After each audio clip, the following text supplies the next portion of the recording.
De Lucas, capítulo 4, y vamos a predicar bajo el título: disfrutemos los privilegios de ser cristianos. Alabado sea el Señor. Disfrutemos los privilegios de ser cristianos. Capítulo 4 del libro de Lucas, en sus versículos del 14 al 19. Alabanzas al Señor.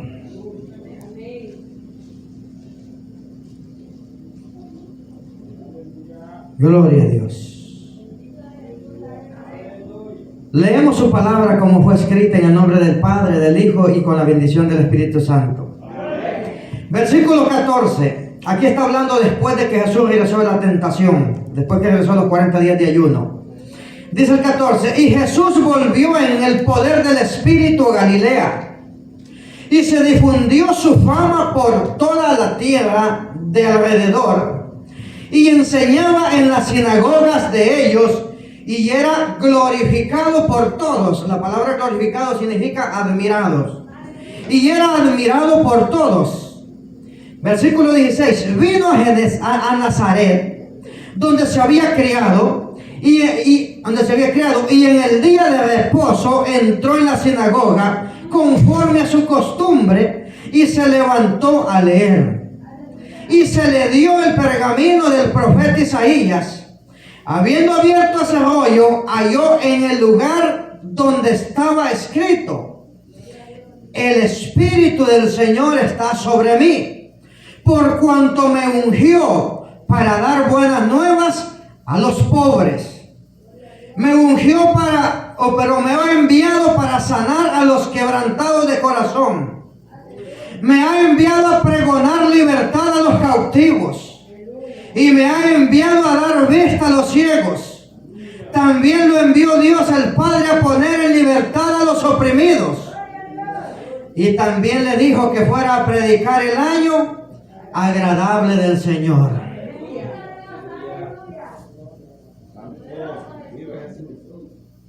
Le apuesto que muy pocos aquí sabemos qué significa el año agradable del Señor.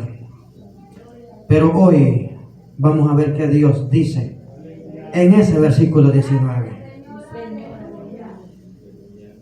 Le pido que del corazón le pida a Dios que me use, que no me quite, que me use, para que sea Él hablando en nuestras vidas. Padre, gracias. Gracias, Dios mío. Saque toda vanagloria, Padre Santo, de mi corazón, Señor amado, si existe. Saque, Dios mío, todo pensamiento preconcebido, Dios de los ejércitos. Saque, Dios mío, toda vanidad, Dios mío, Padre, todo deseo de exaltamiento, Dios mío, de forma personal. Y en esta tarde, Dios mío, Padre, le pido, Señor Dios, que sea su Espíritu Santo usando esta vasija, Dios Todopoderoso, para honra y gloria de su nombre. Que Dios de los ejércitos, Padre Santo, seamos llenos y edificados a través de su palabra, Padre. Un mensaje de edificación a nuestras vidas, Señor Todopoderoso. Porque, Dios mío, Padre, el consejo que usted manda, Dios mío, a su pueblo en esta tarde, Dios Todopoderoso, es de que nosotros, Dios mío, muchos de nosotros no estamos disfrutando de los privilegios de ser hijos desde el Altísimo. Padre Santo, por lo tanto, Dios mío, Padre Santo, toda derrota se cancela en el nombre del Señor. Todo espíritu, Dios mío, Padre, que se haya levantado queriéndonos desanimar, Señor amado, queriéndonos, Dios mío, retroceder, Padre eterno, queriéndonos hacer, Dios mío, Padre, Dios Santo, desistir de nuestro ministerio, de nuestro llamado, de nuestro camino que hemos tomado, que es el Evangelio. Dios Santo, lo cancelamos en el nombre poderoso de Jesús. Con los méritos de Cristo, Padre, nos paramos en este lugar pidiendo, Dios mío, suplicando que sea, Dios mío, su Espíritu Santo hablando a nuestra vida. Padre, en el nombre de aquel que dio la vida en la cruz del Calvario por mi vida y por toda la humanidad, se lo pido. Gracias, Dios Todopoderoso. Amén y amén. Aleluya. Gloria a Dios. Tome asiento, estimada iglesia. Gloria al Señor. Tome asiento y póngase cómodo mientras nosotros disertamos lo que es el mensaje de la palabra del Señor. Aleluya.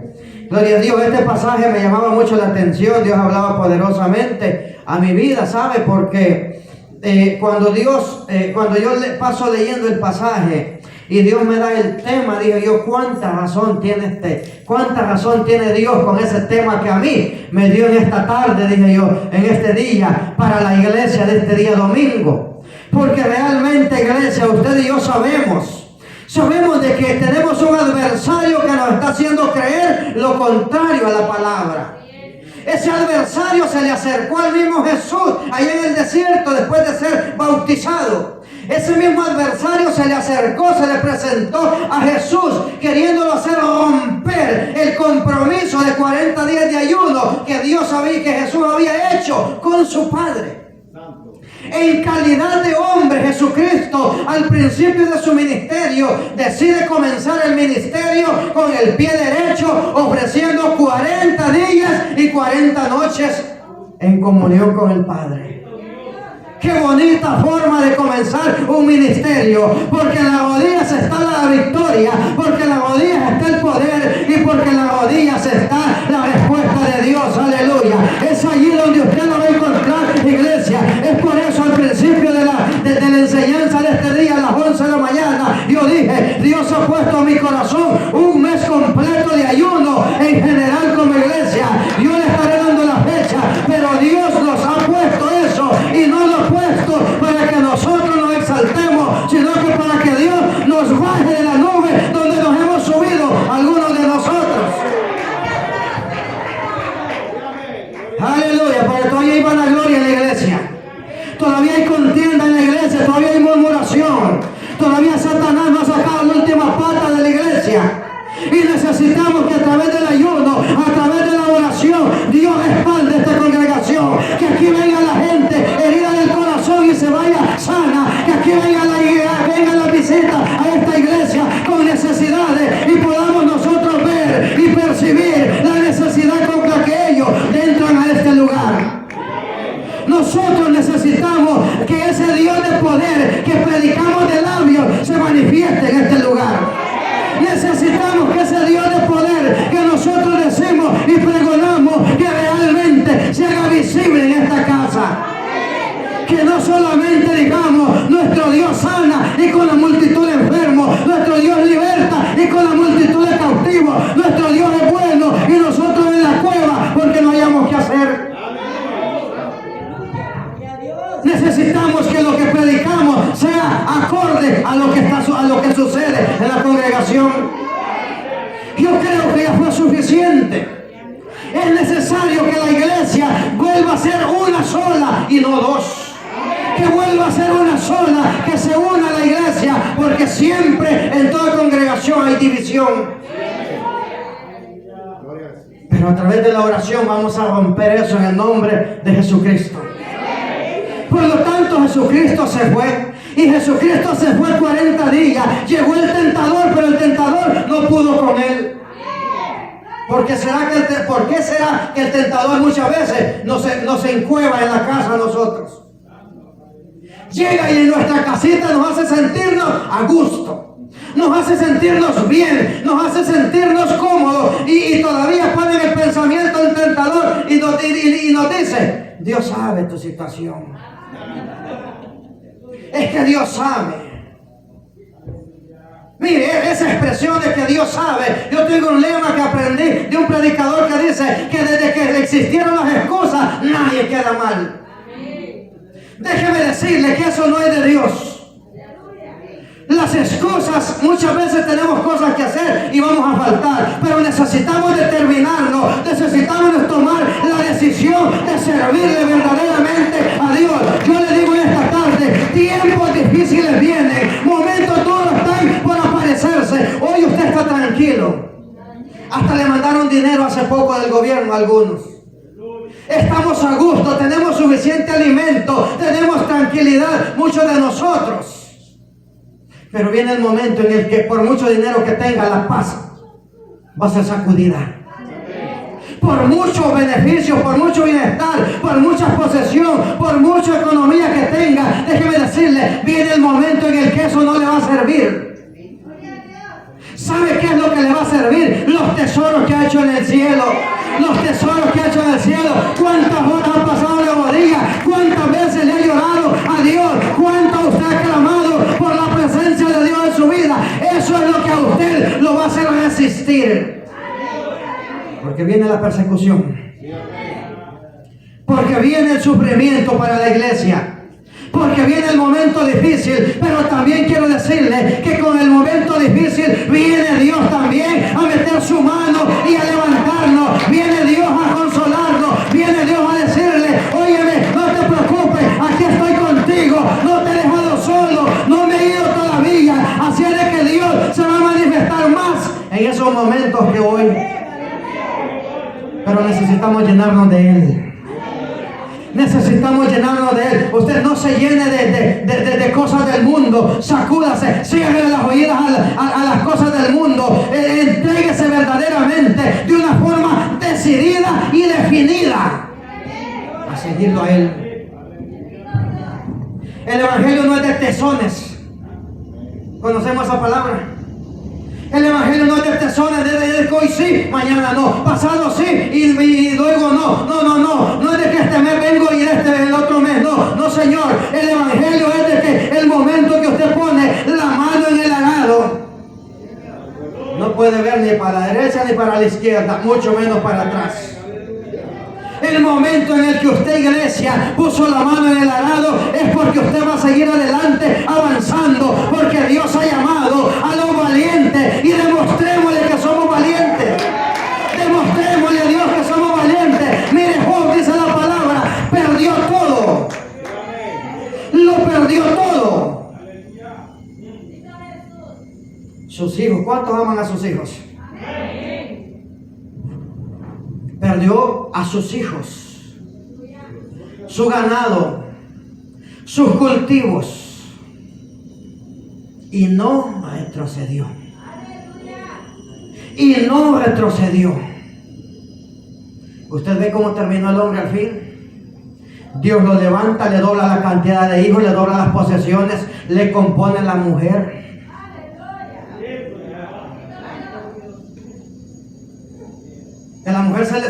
La mujer cuando ella vio que no podía ir al mall todos los domingos. La mujer cuando ya se dio cuenta de que la refri ya no estaba llena, sino lo que había eran 2 limones y un bote de agua. Que los manjares de los cuales antes disfrutaban desaparecieron. Le dio un consejo, se volvió consejera del esposo. No se volvió ayuda idónea, se volvió consejera y le dijo, mira cómo Dios te tiene. Mira tu condición, mira cómo estás, mira tanto que teníamos y hoy no tenemos nada.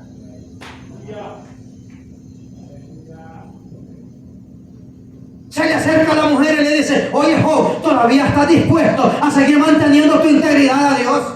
Oye Job, después de todo lo que hemos perdido, nos quedamos sin hijos, nos quedamos sin comida, nos quedamos sin propiedades, nos quedamos sin cultivos, nos quedamos sin nada. Oye Job, todavía sigue haciéndole fiel a Dios aún, a pesar de todo. Oye Job, todavía sigue de pie, todavía quieres seguir yendo a la iglesia, Job. Oye Job, todavía tú tienes interés de seguir orando, de seguir ayunando, buscando a Dios. Oye, hoy que no tienes nada.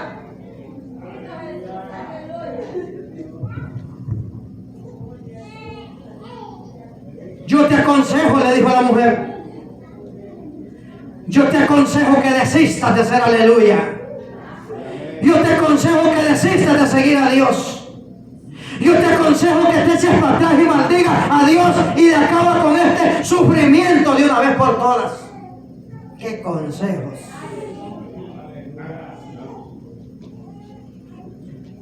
Viejo, no vayamos al culto, le dice la esposa.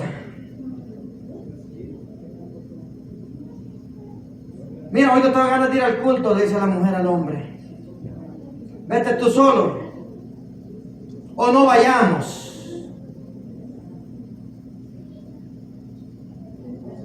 Aquella mujer se convirtió en consejera. Dejó de ser la ayuda idónea, se convirtió en consejera. Pero los consejos que aquella mujer le proveía al hombre no eran de bendición ni de beneficio. Aquellos consejos, en lugar de levantarlo, lo terminaban de tirar al suelo. Aquellos consejos, en lugar de edificar, destruían la voluntad de aquel hombre y la firmeza con la que él estaba haciéndole frente a la situación que estaba pasando. Porque está bien, perdió las propiedades, está bien, perdió, ¿verdad? Los hijos, perdió todo lo que tenía. Pero aparte de eso, por si fuera poco, le llegó una enfermedad que agarraba los pedazos de tiesto y se rascaba con ellos. Una comezón, una desesperación, me imagino yo, la situación y la condición de aquel hombre. Pero le digo una cosa, Job sabía en quién había creído. Job sabía quién lo había puesto en ese lugar. Job sabía quién lo había llamado. Job sabía quién era su Dios. Job sabía que Dios no le falla a nadie. Job sabía que Dios, cuando da una palabra, Dios la respalda, Dios la cumple. Por lo tanto, iglesia, si usted tiene una palabra de parte de Dios, Él la va a cumplir en su momento. Cuando Dios no ha hablado, no espere cumplimiento. Pero si fue Dios el que habló, Él la va a cumplir. Por lo tanto, Job dijo, es que realmente yo sé que mi Redentor vive. Yo sé que Dios existe. Yo sé que Dios es fiel. Yo sé que Dios es todopoderoso. Y lo que estoy pasando, algún propósito debe de haber. Eso le digo yo a usted esta tarde. Lo que usted está pasando, yo desconozco la situación de cada uno de ustedes. Yo conozco la de mi casa. Pero la situación que usted está pasando, la prueba por la que usted está atravesando, Dios la conoce y Dios está esperando que usted resista. Usted va a resistir, usted no va a doblarse, usted no se va a echar para atrás, usted va a seguir adelante. Usted lo que va a hacer es resistir. Jesucristo, si no hubiera hecho si no hubiera comenzado el ministerio de esa manera, quizá otra fuera la historia. Porque no estoy hablando de Jesucristo Dios, estoy hablando de Jesucristo hombre. Estoy hablando del hombre, del humano, Cristo el humano. Como ustedes y como yo. Como cada uno de nosotros, con las mismas debilidades, con los mismos problemas, con las mismas luchas. Bueno, quizás tenía tentaciones más grandes que las de nosotros. Porque su ministerio era de redentor. Su ministerio era de que Él, dando su vida, salvaba a la humanidad completa.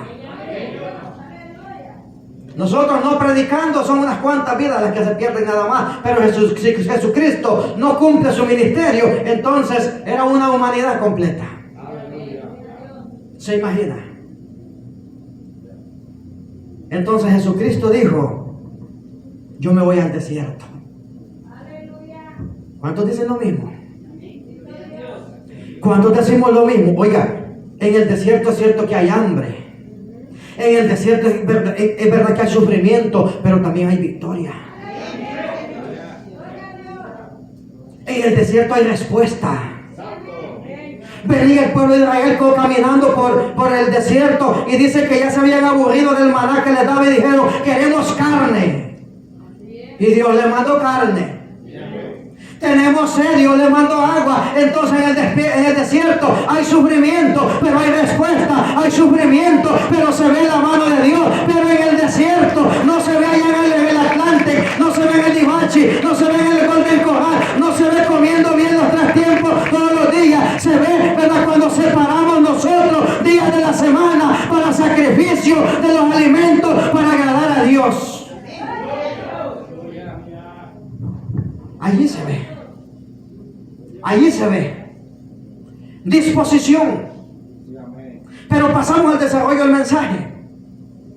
Disfrutemos de los privilegios de ser cristianos.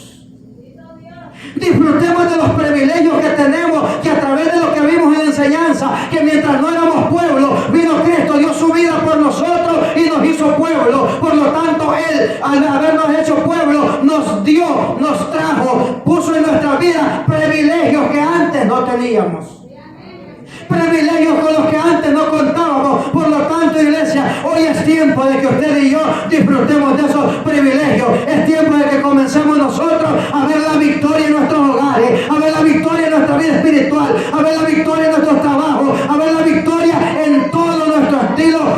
aleluya. Ha llegado el momento.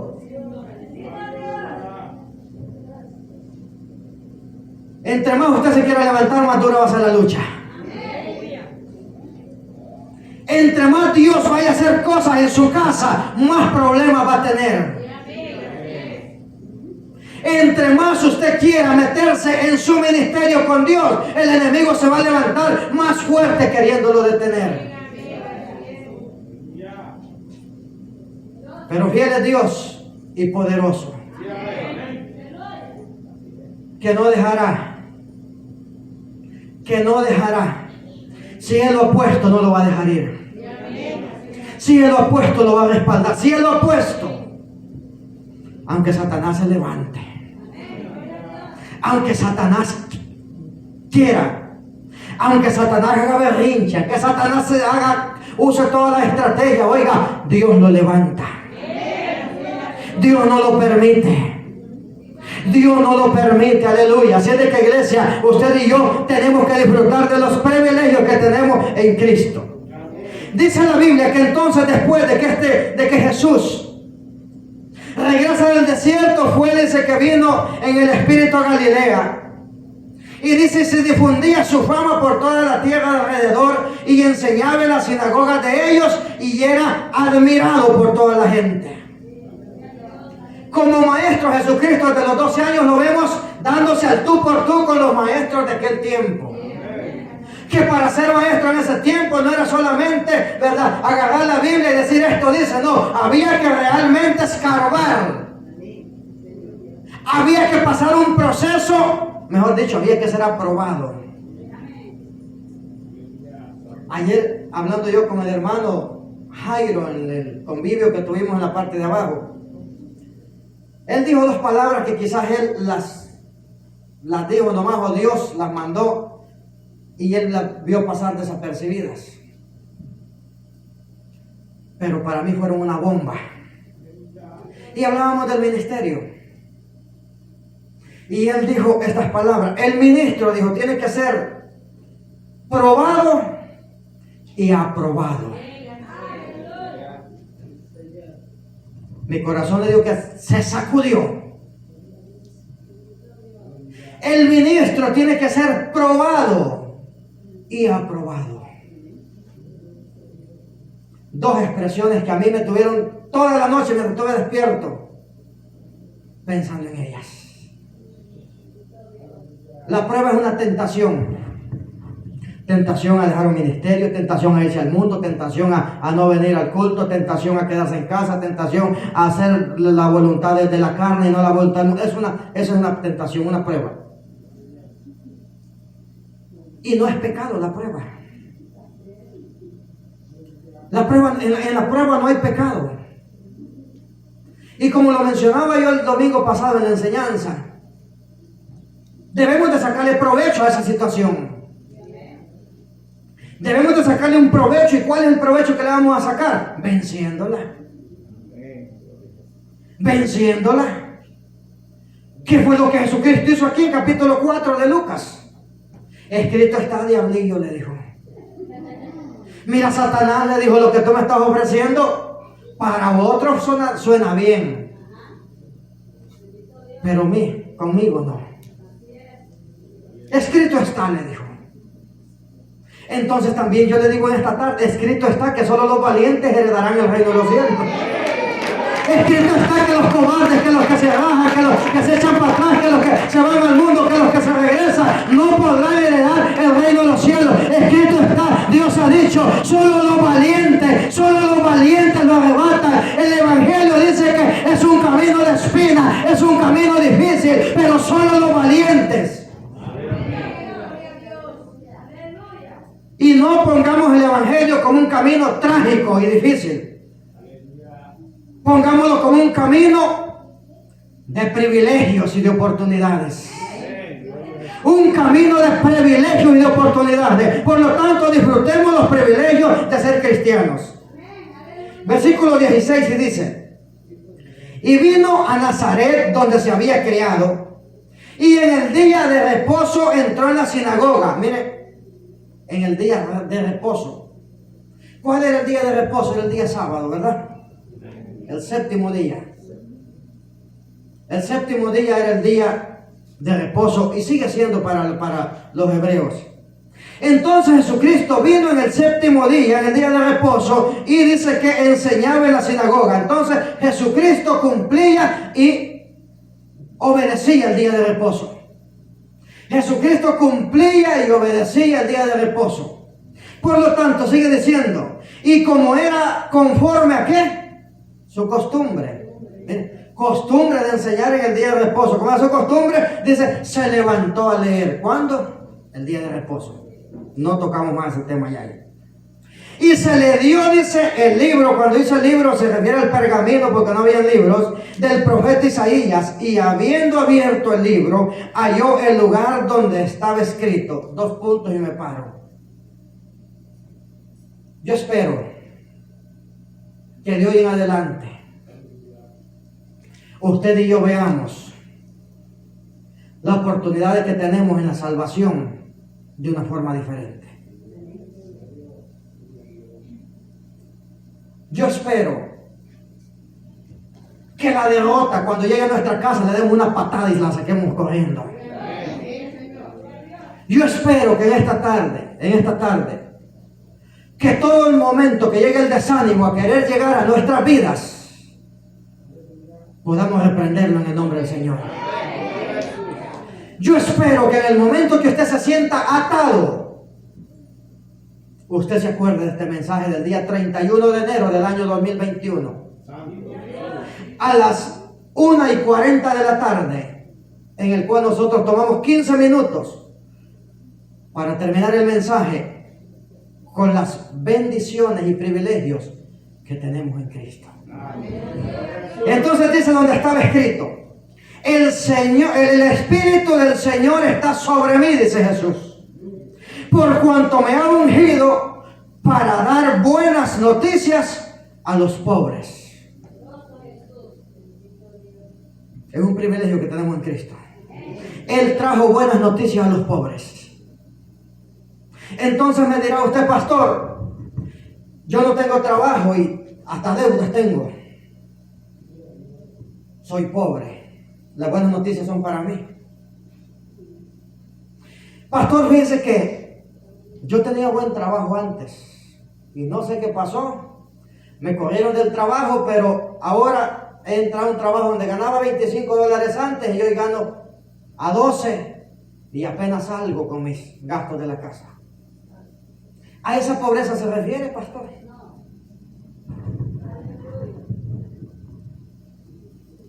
En el libro de Mateo capítulo 5, versículo 3, si no me equivoco, Jesucristo habló de los bienaventurados. Y dice que dirigiéndose a sus discípulos, se sentó en una piedra en el monte. Y dice que comenzó a enseñar y dirigiéndose a sus discípulos les dijo, bienaventurados los pobres en espíritu. Bienaventurados los pobres en espíritu, porque de ellos es el reino de los cielos. Oiga, el pobre en espíritu no es pobre, oígame. El pobre en espíritu tiene un reino ahí en los cielos. La casa que ahorita tiene, la casa que con dificultad paga, eso no es nada, oiga, porque en el reino de los cielos usted y yo somos ricos. Olvídese si vive rentando, olvídese si vive en un cuartito, olvídese si vive en una casa pobre, olvídese de eso. Dice que los pobres en espíritu son aquellos que reconocen que su refugio es Dios, aquellos que reconocen que la bendición viene de lo alto. Esos son los pobres en espíritu. Aquel que reconoce a Dios como su Salvador. Ese es el pobre en espíritu. Entonces dice aquí Jesucristo en el versículo 18, por cuanto me ha ungido para dar buenas noticias a aquellos que reconocen su necesidad. Aquellos que reconocen que solos no pueden. Mire, cuando usted y yo reconocemos que solos no podemos, entonces que doblamos rodillas, entonces que aguantamos hambre y ayunando, entonces que nosotros, ¿verdad?, vamos a Dios, entonces que nosotros clamamos, entonces que nosotros lloramos, entonces que nosotros le decimos, Padre, auxíliame, porque no aguanto, porque no puedo, ya no puedo más, Señor. Es entonces cuando nos damos cuenta estamos solos, eso es la pobreza. Dice la Biblia que Lázaro era pobre. En la parábola allá en Lucas 15, dice que estaba el rico y estaba Lázaro. El rico lo tenía todo, Lázaro no tenía nada. Absolutamente nada. Eso significa ser pobre en espíritu. No tener nada, pero nada qué. Ningún mérito con el cual nosotros podamos ganarnos los favores de Dios. Ningún mérito con el cual nosotros podamos ganarnos los favores de Dios. Lo único que nosotros podemos hacer es pedir misericordia. Lo único, oiga, porque el que le llega a Dios diciéndole: Señor, mira, yo diezmo toda la semana. Señor, mira, yo todos los días estoy en el culto. Señor, tú sabes que soy el que mejor canta en la iglesia. Eso es arrogancia, eso es altivez, eso es vanagloria. Déjeme decirle de que dice la palabra que a ese tipo de personas Dios lo ve de lejos. Esas actitudes son reprochables en la iglesia. Esas actitudes son reprobadas ante Dios. Aquí no es por lo que demos, no es por lo bonito que predicamos, no es por lo que nosotros hacemos. No, Señor, aquí es de que el humilde Dios lo exalta, el humilde Dios lo pone en alto, el humilde Dios lo saca a la luz. ¿Por qué? Porque es allí donde Dios se manifiesta en la humildad. Es cuando reconocemos. Bienaventurados, dice, los pobres en espíritu, porque ellos son ricos en el cielo. En el cielo hay que esperarnos. En el cielo. Entonces mire lo bonito que Jesús traía. Dice que Dios lo había ungido, lo había capacitado, lo había separado, lo había puesto en ese ministerio y con esas cualidades. No venía con las manos vacías, iglesia. No venía con las manos vacías Jesucristo, sino que dice que Dios, el Espíritu de Dios que traía con él, estaba sobre él y lo había, dice, ungido para dar buenas noticias a los pobres. Por eso yo le digo en esta tarde, si usted es una persona que reconoce que méritos para ser salvo no tiene, porque con lo único que yo llegué la primera vez a la iglesia, al altar, fue con un montón de pecados. Eso fue lo que yo traía. Esa era la ofrenda que yo traía que ofrecer al altar. Pero Dios la aceptó, porque se la traía de corazón. Porque es lo primero que Dios quiere, que nos despojemos de los pecados. Porque es lo primero que Dios quiere, que le entreguemos nuestras mañas, nuestras malicias, nuestro corazón sin vergüenza que nosotros teníamos en ese tiempo. Eso es lo primero que Dios nos pide. Hijo mío, dame tu corazón.